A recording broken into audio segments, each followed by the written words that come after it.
Coming to the 14th shloka of Soundarya Lahari, the theme of the shloka is Shat Chakra Kiranani. Kirana means a ray. Kiranani is the plural form of it, multiple rays of the 6 chakras within the human body. I had in fact done a separate video describing this specific shloka and how the count of all the rays that emanate from the 6 chakras of the human body are. The entire theme of the words of the 14th shloka of Soundarya Lahari can be captured in this one image. We'll come back to this. But the sadhana that pertains to this shloka is to be done facing east for 45 days, chanting the shloka for 1,000 times each day by offering a naivedya of kshira payasam, which is a milk-based preparation. Kshira means milk. And by doing this, the siddhi that corresponds to this sadhana is safeguarding against diseases, death and famine and various kinds of hardships. So once one unlocks the siddhi of this shloka, this is what the benefit is. And this yantra that you see here corresponds to the 14th shloka. These are the bija mantras that are contained within it. Once again, we'll come to the word by word chanting of the shloka without any tune. Please repeat after me. Kshitau Shat Panchashad Shat Panchashad Dvisamadhika Panchashadudake. This one, Dvisamadhika Panchashadudake Hutashe Dvashashtis Chaturadhika Panchashadanile. This is split as Dvashashtihi Chaturadhika Panchashad Anile. The entire compound word becomes Hutashe Dvashashtis Chaturadhika Panchashadanile.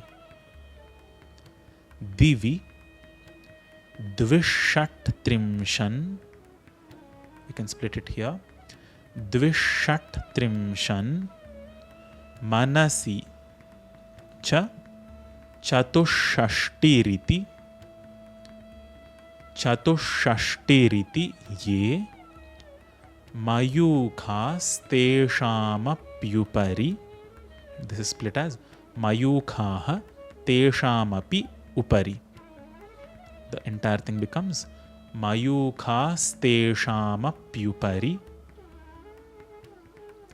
Tava Padambuja Yugam. Padambuja Yugam. So you can maybe we can skip the line by line things, or maybe let's do the line by line thing, because that is a stepping stone towards being able to chant this with tune. So I'll now chant each individual line. You can repeat the line after me. Kshitau Shat Panchashad Dvisamadhika Panchashadudake Hutashe Dvashashtis Chaturadhika Panchashadanile Dividvishatrimshan Manasicha Chatushashtiriti Ye Mayukhas Teshamapyupari Tava Padambuja Yugam. This might be a little complex, guys, but well, the siddhi that corresponds to this is like that, and we'll see how brilliant the meaning of this is. We will now learn to, if you are still finding it difficult, you can of course jump back to the timestamp in the video and practice this a couple of more times. And the chant in tune of this shloka goes something like this. Kshitau Shat Panchashad Dvisamadhika Panchashadudake Hutashe Dvashashtis Chaturadhika Panchashadanile Dividvishat Trimshan Manasi Cha Chatushashtiriti Ye Mayukhas Teshamapyupari Tava Padambuja Yugam. So to understand this shloka is fairly straightforward to understand. There is only one key idea being conveyed in this shloka, and all the other words that support this are also in one. They are just numberings. And in this, Adi Shankaracharya, in the ninth shloka, he described the different chakras in the human body and the tattvas, the elements that correspond to each of them. He said Mahim, Mooladhare, Kamapi Manipure, and all of this stuff.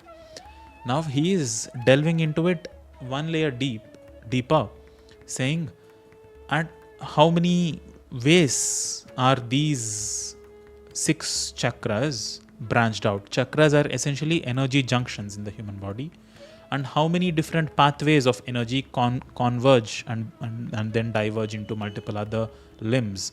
How many rays of confluence exists at every single chakra.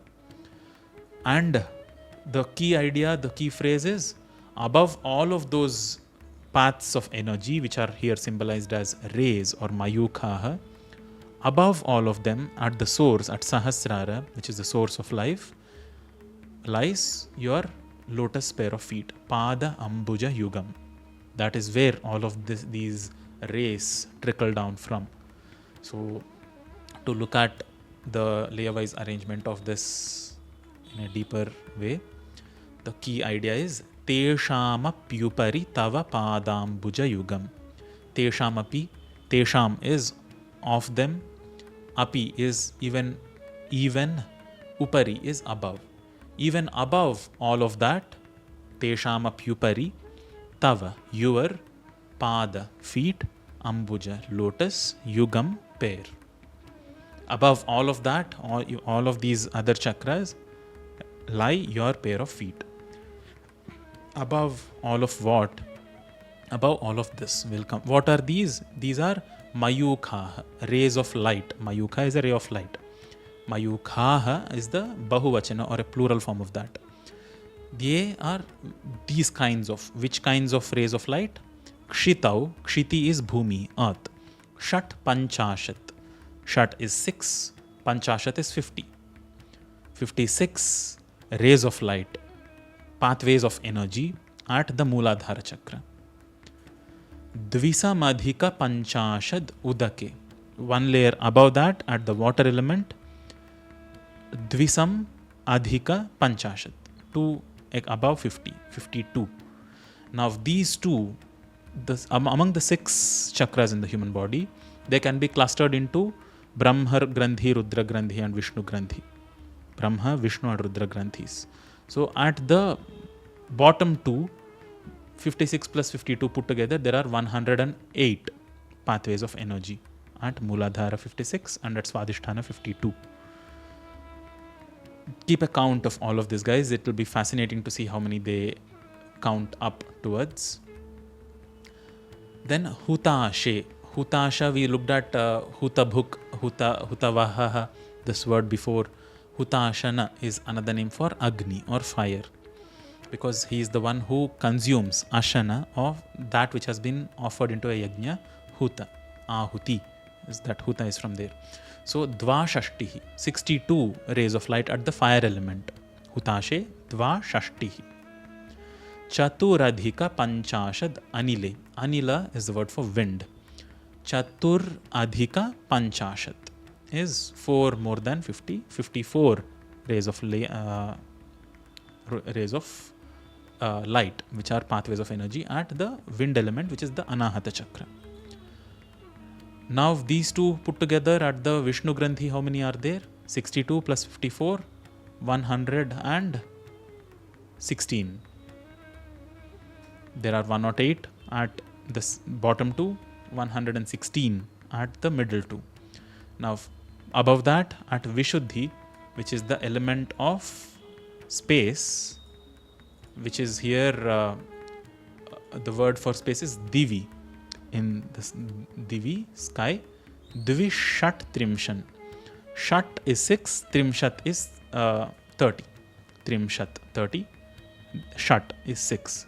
Divi Shat Trimshat is 2 times 36. we'll come to why it is 2 times 36 soon, but it is 72 pathways of energy at Vishuddhi. This is where the bottom 4 go up. Sorry, bottom 5 go up, branch. This neck is seen as the branching the pathway towards for all the nadis that emerge from the Manipuraka at the abdomen upwards into into Agnya and above. So at Vishuddhi, the element of space, there are 2 into 36, and above that at Agnya at Manasi, Chatushashti. Shashti is 60. Chatushashti is 4 more than 60, which is 64. There are 64 rays of light or 64 energy pathways at Agnya, at Manas. Now 72 plus 64, 136, right? I'm very bad at math. Yes. So this plus this plus this 108, all of this put together becomes 360. Each one of these again have a correlation with their positions on a Shri Yantra, which again correlates to the human body. This is how this 360 on Ida and Pingala, both of these sides, the left side and right side symmetry being maintained, these are what has branched out as the 72,000 nadis. Most of you might have been aware of this particular number, saying in the human body there are 72,000 energy pathways. How are they organized? How are they arranged? Like this. This is the sequence of organization of all those 72,000. So there are 360. Each of them, they just say there are hundreds of other divisions that go further for each of these 360. So that is how all the energy pathways branch out in the human body, and above all of it, above all these rays of light at the source, at Sahasrara, lies your lotus pair of feet. Once again, this beautiful poetic depiction is the poetic layer. That, of course, it is her 2 pair of feet there, and there are these rays of light that are coming through. The physiological interpretation is within the human body at all these chakras, this is the exact number of branching of nadis happening. At a cosmic level of interpretation, for earth element, the element of earth itself has 56 such aspects. That is why it only has 56 branches, because that is something to do with one of the Panchabhutas, the earth element of creation itself.